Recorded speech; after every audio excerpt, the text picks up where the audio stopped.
we have melting. Some melting is occurring, and I'm here for it. All right.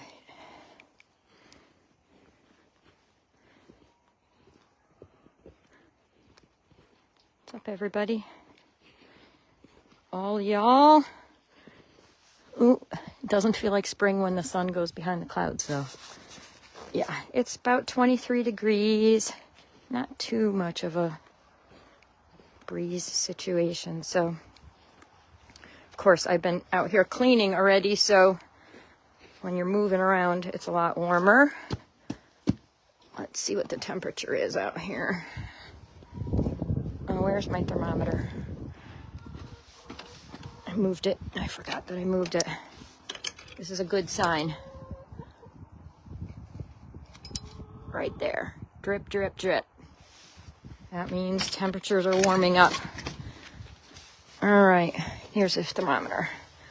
This chicken run, this does not reflect the outdoor temperature, of course. Oh my gosh, it's practically summer in here. It's 40 degrees. 40 degrees in the chicken run. You guys cannot possibly be unhappy with that. Excuse me, pardon me. Cleaning up. Hi, Cleo. Here's Cleopatra. My 13-year-old hen. No worse for the wear. Oh no, the Wi-Fi tapped out there for a second. Sorry about that. It's not Wi-Fi. I don't know, the cellular.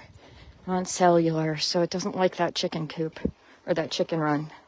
So I'll go visit with these guys and girls. Duke was checking out the... Nope, look out, guys. Excuse me, pardon me. Nope, can't come out. Nope. I just cleaned in here. You guys are gross. Yo, let's do a pickup here. I brought a refill. Alrighty, do say hello. Let us know where you're looking in from. This was immaculate like 20 minutes ago. You guys are professional waste machines. All right, here. Get yours, Mrs. Kravitz.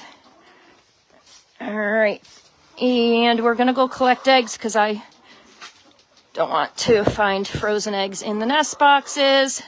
Still, 23 is not warm if you're an egg, but it is if you're a chicken. Excuse me.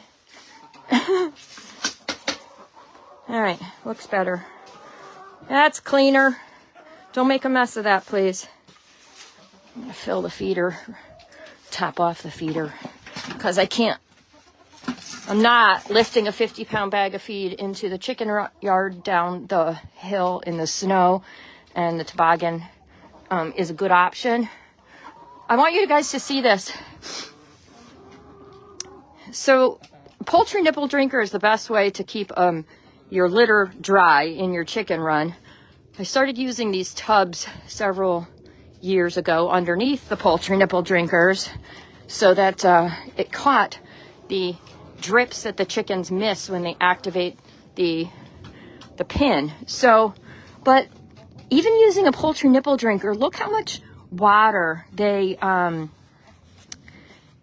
sort of spill, if you will. That would all be creating not only frozen litter around the drinker, but that's how your chickens get coccidiosis with a wet environment. That would be frozen. It would freeze the litter. Then it would thaw. Then you'd have ammonia smells from any poop that they invariably poop in it. So, I don't know, it's kind of a cautionary tale about open drinkers, which are much worse. Don't drink that, you guys. Oh, they got the ice cube that I just knocked off the, ouch, off the drinker. Gross. All right, let's see who's looking in here. Can't recommend these drinkers any higher. Heated drinkers. Hi, Grandma Chicken Chick. Hello, Sandra and Liz in New Jersey. What's up, Joy in Nashville, Tennessee. Hello, Pam, also in Tennessee. What's up, Richard? Texas? I don't remember. Baltimore, Maryland. Okay, not even close. My bad. All All right, so I wanted to fill this feeder real quick. There's still plenty of feed in here, but I bring it out like one bucket at a time. Every time I come out, just bring a bucket. We check on eggs like every few hours.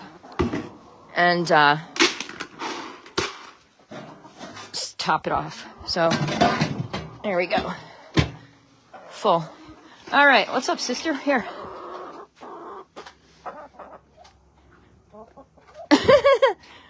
Seriously? You gonna be fussy like that? You don't trust me, Tiffany? Thought we were friends. She's looking at my sparkling nail polish. Ow! Don't peck the flesh part. It's painful. All right, we're gonna go collect eggs in a minute here. Excuse me. Let me see who else is looking in. Sheena wants to know what temperature do you let them out to free range? It really depends, Sheena.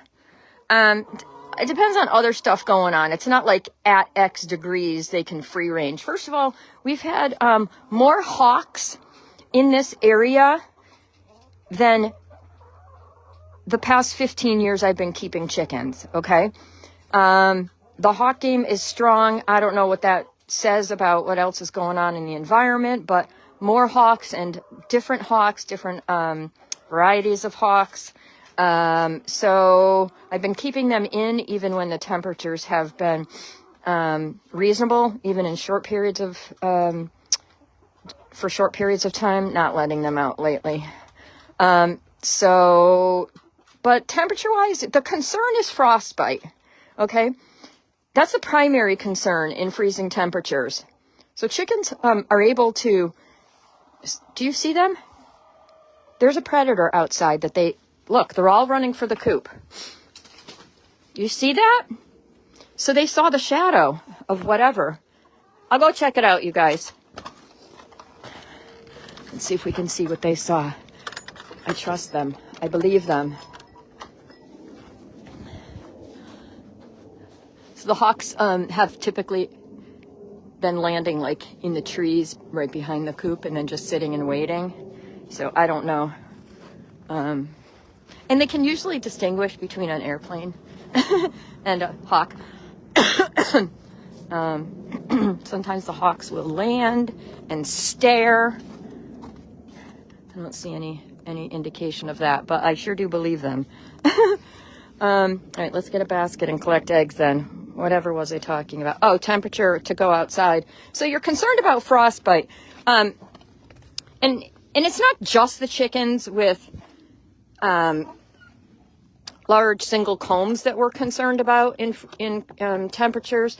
It's the wind. It's whether it's rainy, and how cold it is. So the longer they're exposed to cold temperatures, the colder the temperatures are.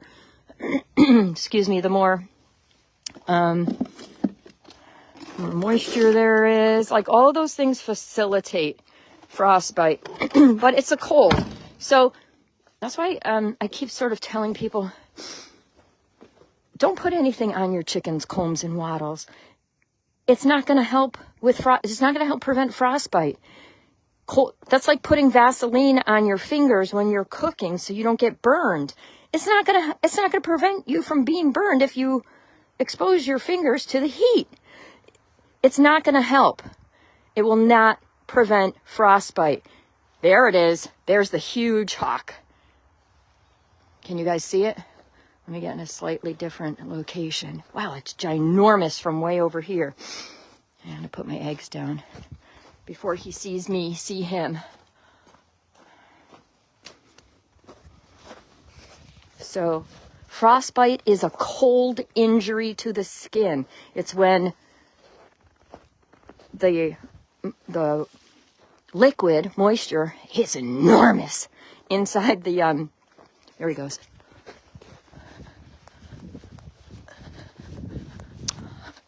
Now he's in the birch tree way over there, and still looks enormous. Okay, he saw me. So when our cells have liquid in them, fluid, whatever, when that gets cold enough, it's going to freeze, and that is what frostbite is essentially. So the longer you're exposed to cold temperatures, the higher the likelihood of getting frostbite. The more wind there is. Everybody saw that hawk. Even these birds are not in the chicken run right now. So that's kind of crazy. You guys can come out. I scared it away inadvertently. I can't get in this barn door. There. All right. You guys can come out. She's gone. I feel like Dorothy. Come out, wherever you are. Kansas, she said, is the name of the star. Okay, you guys can come out of the chicken coop, and I invite you wholeheartedly to come out. I don't want you in there. All right, the more they're in there, the more they poop. So, Sheena, just err on the side of safety. It's not just the combs and wattles, it's also the feet. Their feet can get frostbite. There isn't as much risk of frostbite to the feet as more vascular portions of exposed skin, because they're more like alligator feet than human feet, so they don't have a ton of nerves to their feet. They have a special circulatory system that goes to their feet, where they can manage the amount of blood that goes to their feet, and certainly not as much. They have scales and they don't have skin, so different. But their feet most certainly can be frostbitten. So keep them in. When in doubt, don't let them out. That's just err on the side of safety. Frostbite is extremely painful. You know how painful it is just to get like a burn on your finger when you're cooking. Frostbite all over your face is extremely painful, and then you have to concern yourself with infection. I'm gonna go chase them out of the chicken coop. So keep them in, Sheena, if you're concerned. But you know, freezing is 32 degrees, so it starts there. Okay, everybody out, please. Go on. I chased the hawk away. You're fine. Go out. Go on. Get out, please. Go on. Go out, please. Out. Out. Side. Boop, boop, boop. Thank you. All right. The longer they're inside, the more poop there is inside, the more moisture there is inside, the more healthy it is inside the chicken coop when they're sleeping at night. So you don't want them spending time in there. All right, what did I do with my egg basket? Weren't we collecting eggs before we were so rudely interrupted by that massive hawk? I think it was a red-tailed hawk.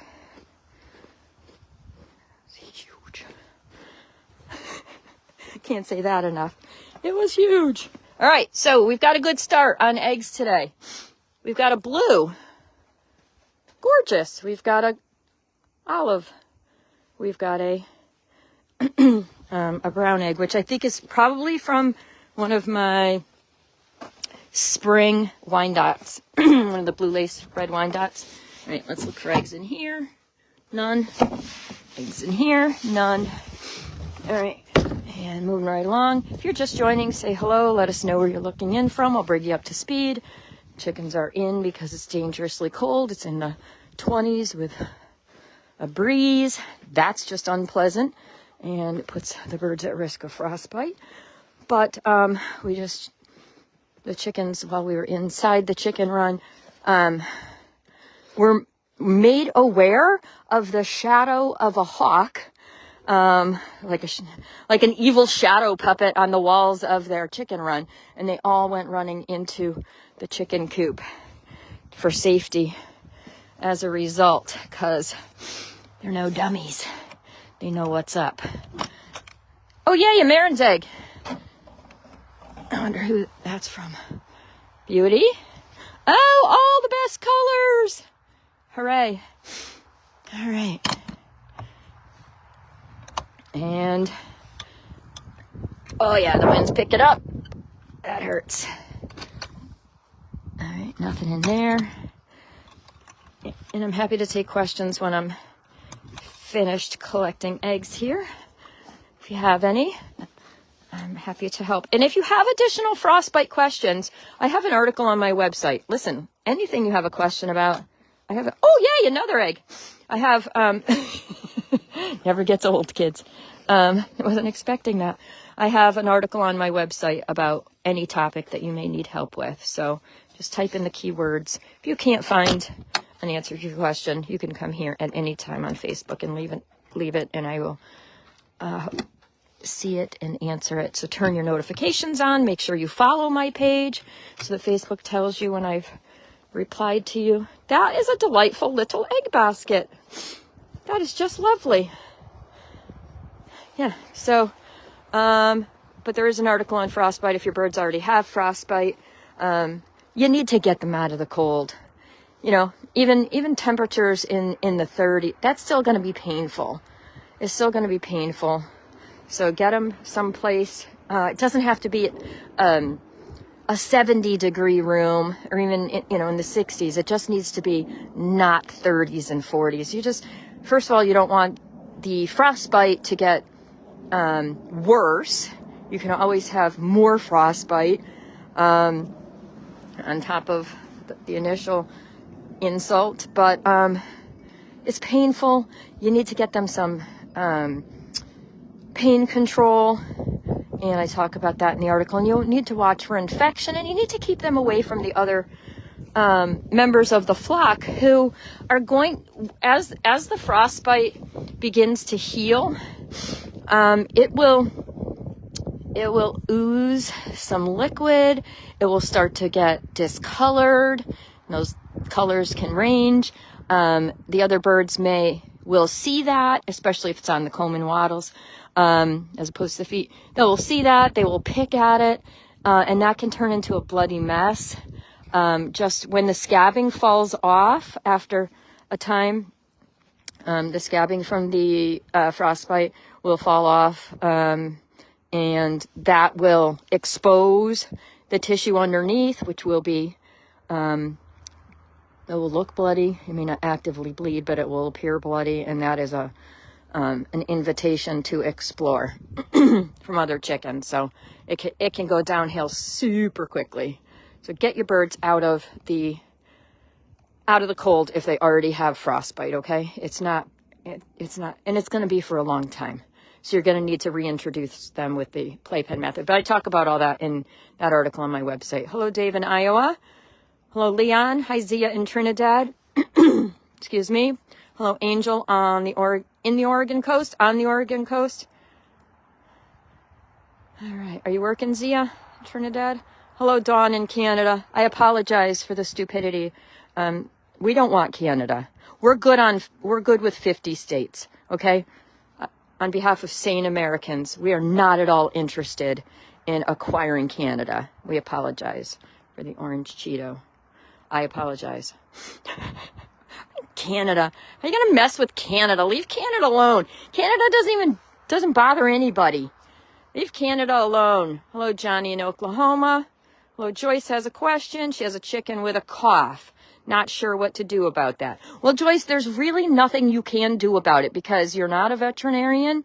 No one on the internet is a veterinarian. There are lots of, that's not true. There's no one on the internet who would give you advice about a cough, suggesting what worked for them that is going to be reliable, accurate information for your situation, because you can't eliminate the underlying problem just by identifying a symptom.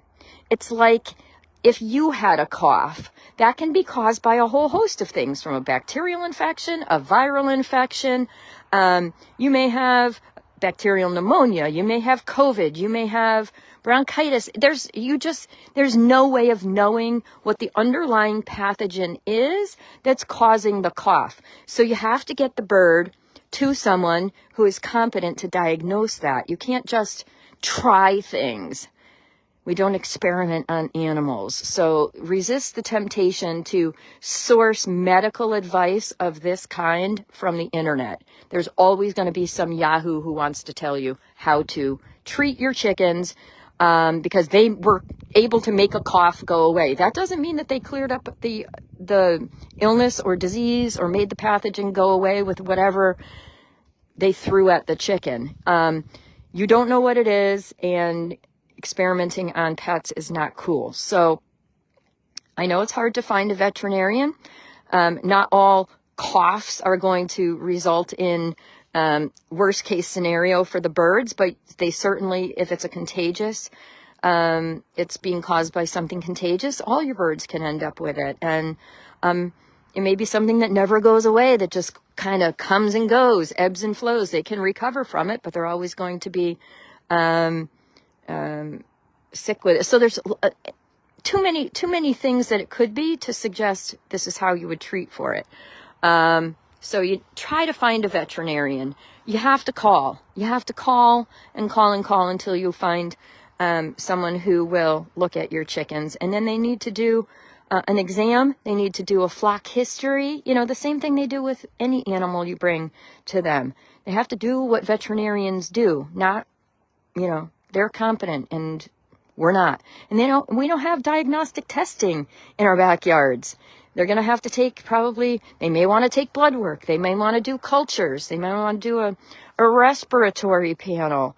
And that's a lot like a COVID test, where they swab the throat of the bird and send it off to culture to see what grows. You can't do that. So unfortunately, there's nothing you can do about respiratory symptoms.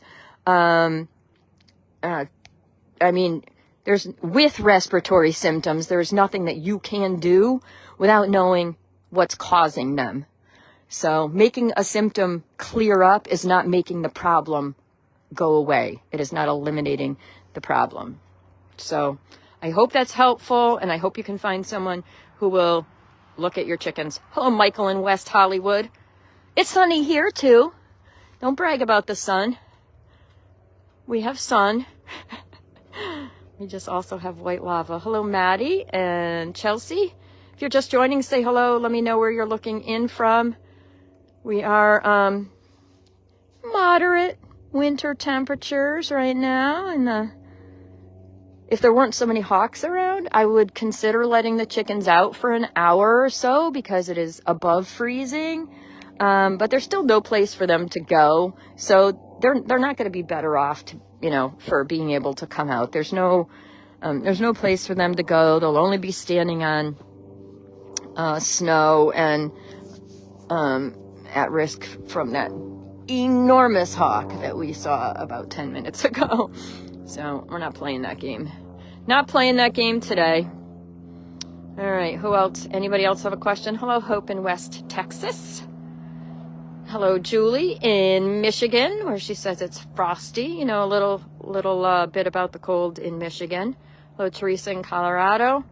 So I do want to go into the coop and show you. Last night's temperatures, I think, got to negative 1 degree last night, which is warmer than it was the night before. But I have two breeds that I should not have in my climate. If I'm do as I say, not as I do. Don't get breeds with large combs and wattles if you live in a climate that gets freezing temperatures for large periods of time. I'm sorry you guys are afraid of the hawk shadow. I understand it. So I'm looking at the Spanish right here. She is not a breed that you want to order specifically from the hatchery if you live in a cold climate that stays good and cold. My chicken coops are clean and dry when the birds go to roost at night, and she does not have any frostbite despite the negative temperatures we've had for, I don't know, over a week now. So that's just because I've winterized the chicken runs, because I'm keeping the litter dry, picking up trying to keep them out of the coop so that I don't have to clean more than once a day. And a dry chicken coop is the object of the game all year long. So big combs and wattles, not ideal. So my Spanish and my Andalusian are not breeds that you want to pick out and get for your flock in Michigan. Sit still. I want to show people how well your comb is doing. So her comb is at least half the size it ordinarily will be when she's in lay. So her reproductive tract has receded, and with that goes the recession of the comb and wattles. So smaller than they would be, so closer to the head, and it's reasonable in here overnight when they're sleeping. Okay, you guys can all go outside. I chased the hawk away. Not intentionally. I was trying to show people, but the hawk saw me. All right, go outside. That's where the food and water is. Go on. You don't need to worry. Wow, your crop is full. You can just hang out on the roost. Holy cow. Go outside, please. Go outside. All right, I'll go in the chicken run with them. All right, hang on. I'm going to scroll down for more questions here. Once we're in the chicken run, the lighting is beautiful in here in the afternoon. No, come on outside, guys. Come on outside.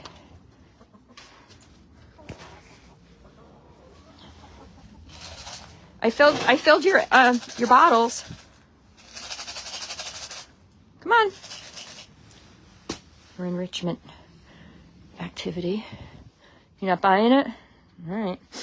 Okay. Hello, Lisa from Canada, Niagara on the Lake.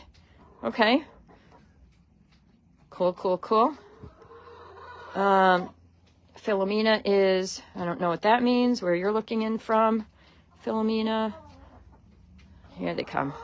I feel like they feel safe around me. I'm just making this up. But I feel like they feel safer when I'm here, so they'll come out of the chicken coop. They'll do that outside too. If there's been a hawk in the area and they all go running in to the run or the coop in the summertime when I come outside, they'll usually come out into the yard, which isn't always the best play, but it is what it is. All right. Hello, Jennifer in Tennessee. Egg production's starting to pick up. It should be for everybody. Yes, I did, Michael. That's not news to me. I know I'm just saying I've been tracking avian influenza for years. For years. I know that flocks are constantly being euthanized as a result of bird flu getting into commercial flocks and backyard flocks. I know, and I get alerts. And you can get alerts too if you want to track it. It's an epidemic right now. And we talk about it all the time so that we can be as prepared as possible and practice good biosecurity. But there's only so much you can do when, it's very much a lottery pick situation when it gets into your yard. But there are things that you can do to minimize the risk of getting bird flu in your flock, like do not allow your birds to share water with wildlife. Don't let your birds get near wildlife. Don't actively promote wildlife coming into your yard by putting a bird bath or a bird feeder in your yard for wildlife. If you keep chickens, it's too risky. If you have chickens or ducks and there's a pond on your property or near your property that your chickens like to drink out of or even go near, and you know that is frequented by wildlife, wild birds, particularly waterfowl, do not let your birds anywhere near that. Fence them out, keep them in, do whatever you have to do. That just massively increases your risk of your birds getting bird flu. So we know how it's transmitted, but it is mutating, and the more it spreads, the more it mutates, and now it's in other species like cows and pigs and cats and humans. So we have to do what we can do as backyard chickeneers to have an awareness about how it spreads, what we can do to limit our risk of losing all of our pets to it, and just be aware of best practices. So I have an article on bird flu on my website if you don't know everything you need to know about bird flu as it pertains to your flock. Hello, Kathy in Kentucky.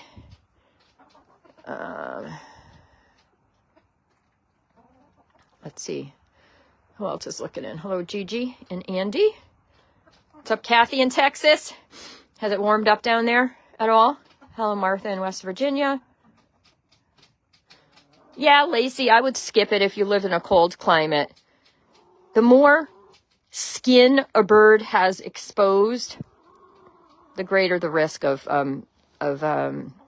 frostbite in cold temperatures. They're really not good-looking birds. They're funny, they're weird, but do the right thing for the animal and only get the breeds that are going to do well in your climate. Hello, Rhonda in Louisiana. You had a blizzard with 9 inches of snow? That's crazy. Welcome to New England, Rhonda.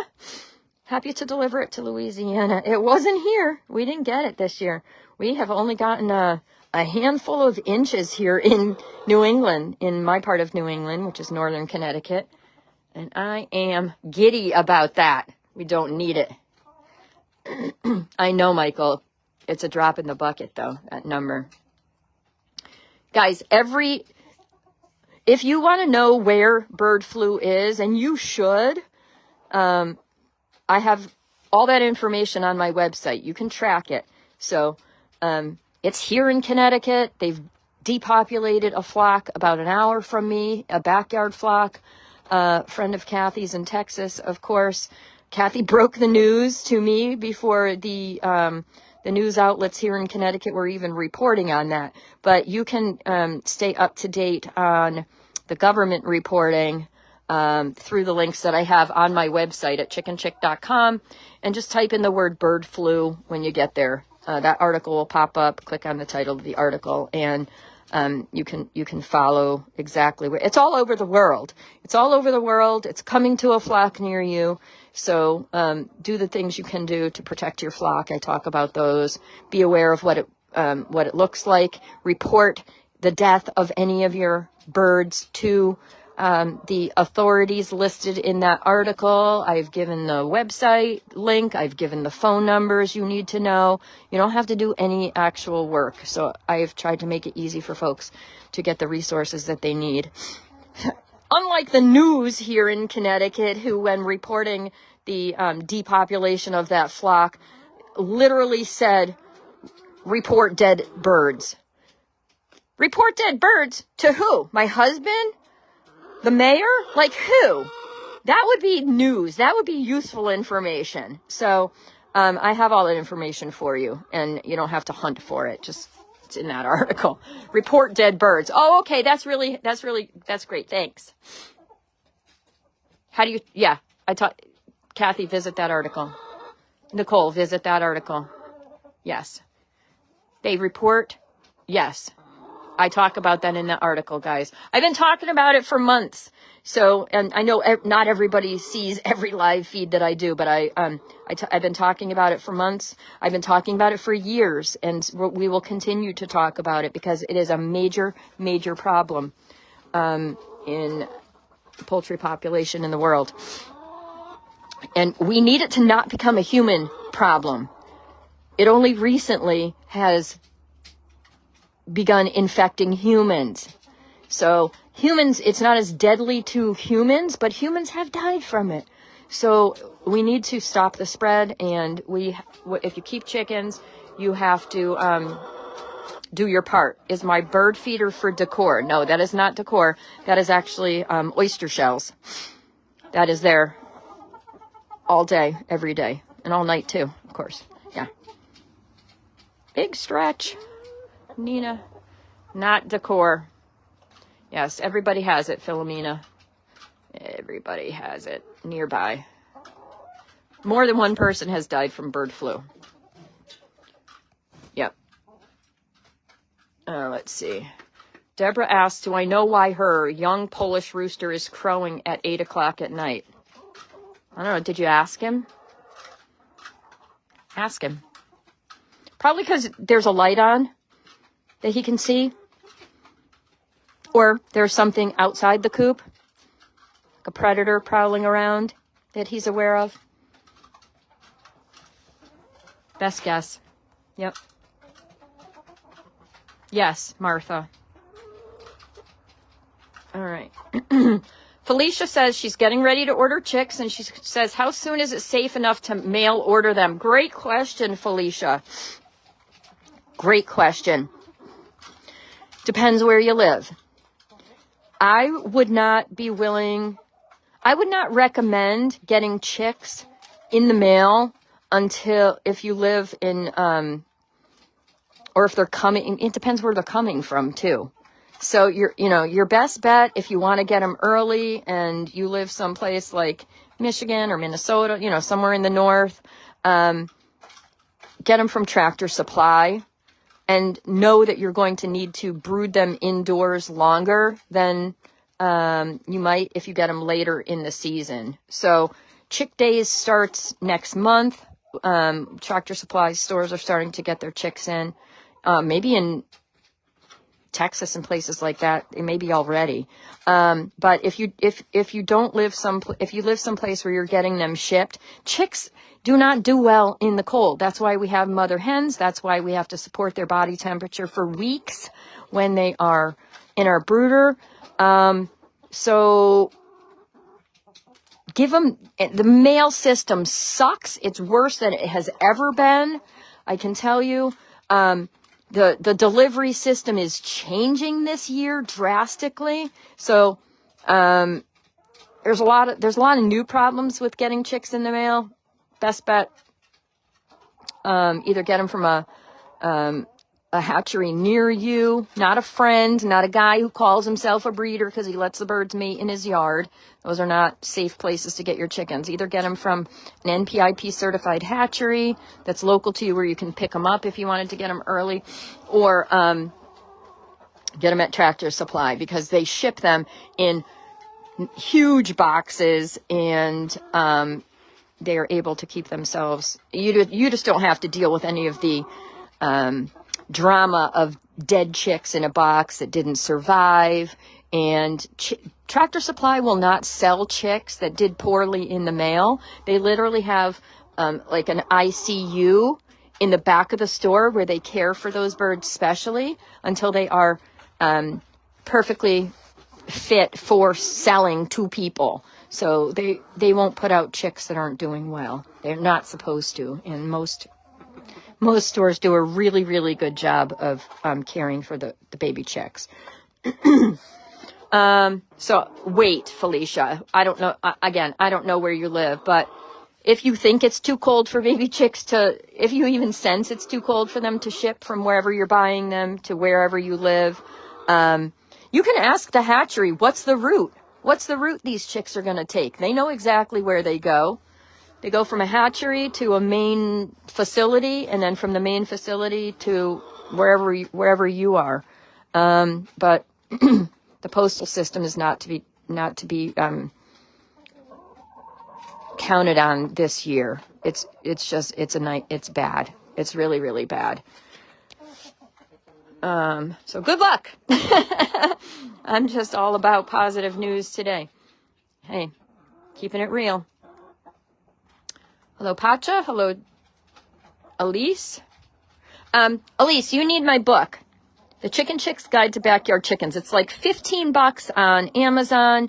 And everything you need to know about keeping chickens simply, safely. And I wish I had my book when I started keeping chickens. The amount of money that I would have saved, the number of problems I created for myself by not knowing what I didn't know, and by following bad information on the internet. And there's a ton of it.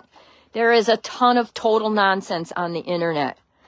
And only experience can teach you some of the stuff to avoid. But I have it all in my book. So if it's not in my book, your birds don't need it. They're better off without it. And I tell you the equipment. I tell you how to pick breeds for where you live. Your climate matters. Your needs matter. What's of interest to you. You know, the purpose you're keeping chickens. Are you trying to sell eggs to make a little bit of extra money? Are they just for your family? Do you not care that much about the number of eggs any bird lays? But there's a lot of stuff. I can't just say, oh, these are a great breed, because that's not going to help you. If I tell you a breed is great for my climate, it may not be great for yours. Some birds do really poorly in cold weather because they're at risk of frostbite. Some birds some birds are predisposed to setting, that is to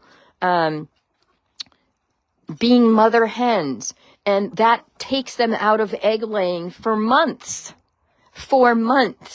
So while it may be a good pet for your little kids, we call them broody hens. Broody hens are not, they're not great egg producers because they're out of production many months of the year, some of them. So there's a lot of stuff to consider, and you don't have to try to figure it out all by yourself. So I have a link to my book in the pinned comment. You can get it on my website. I've listed my website and my Amazon shop. There's a link to my Amazon shop in the pinned comment, and I'll put it in the caption to the live feed after it's over. So you don't have to reinvent the wheel. And got fact-checked, reliable information in my book. My book has been fact-checked by several practicing poultry veterinarians, by poultry professor at the University of Connecticut with 40 years of experience, by regular veterinarians, and by poultry scientists. So it's not one of these books that people who got chickens in COVID just hurried up and wrote and published, and it has lots of telephone game type misinformation in it. It's based in best practices for these particular animals. They're a different species. They're different than your cat or dog. They're not going to live as long as your cat or dog, and they have very specific needs that are super easy to meet as long as you know what those needs are and best practices for meeting them. So something no one else will tell you anywhere else is that your chickens only need to eat a nutritionally complete chicken feed. They do not benefit from you giving them anything else, any other foods, no insects, no grass, no like that. No, if they need a nutrient, it's in their chicken feed, and they need all those nutrients in the right balance every day to be healthy so that they can live and produce eggs for you for as long as they are able to. So you're not going to hear that anywhere else. People use their birds like a garbage disposal, and junk in, junk out. That's computers and chickens. So there are prices to be paid for feeding them extra stuff that they don't need, and that's science. That's not an opinion. That's literal science. So yeah, it's a lot easier than the interwebs wants you to think, Elise. So my book is The Chicken Chick's Guide to Backyard Chickens. That's enough said. Oh, Martha wants to know what I do with my older non-laying hens. Well, I don't have any non-laying hens. Chickens that are healthy may continue to lay eggs their entire lives. My 13-year-old hen in there, she still lays a couple eggs a year. So they don't max out, but they're only, their most productive years are their first 2. And egg production declines every year after that. But I'm a pet chicken keeper, not a livestock farmer, not a hobby farmer, not a homesteader. So I don't kill my chickens or eat them, or cull them, push them off onto other people when they don't lay eggs anymore, just as I don't get rid of my dog because he doesn't produce anything. They're my pets, so they stay here until they die. So that's how it goes. If you want to get more chicks and you don't have room, you're just going to have to wait for natural attrition. If they're your pets and you don't want to put them down or send them. I don't know what people do with them. I don't want to know. I don't want to know. I do know. But what I do is not, my philosophy may not be your philosophy about why you keep chickens and what you want to do with them when they are not as productive as they used to be in their first 2 years. So, yeah, you need to decide for yourself. Thank you, Deanne. All right, guys. Well, it's cold here. I'm going to take my basket of eggs and head in the house to where it's warmer and there's more coffee. So I appreciate you visiting for a little bit this afternoon. If you have additional questions, you're welcome to leave them in the comment thread. I'll try to find them and answer them. If you could give a thumbs up on the way out. If you don't follow the page already, I invite you to follow. And that is going to do it from here for now. Until next time, everybody, keep it simple. We'll talk again soon. Bye now.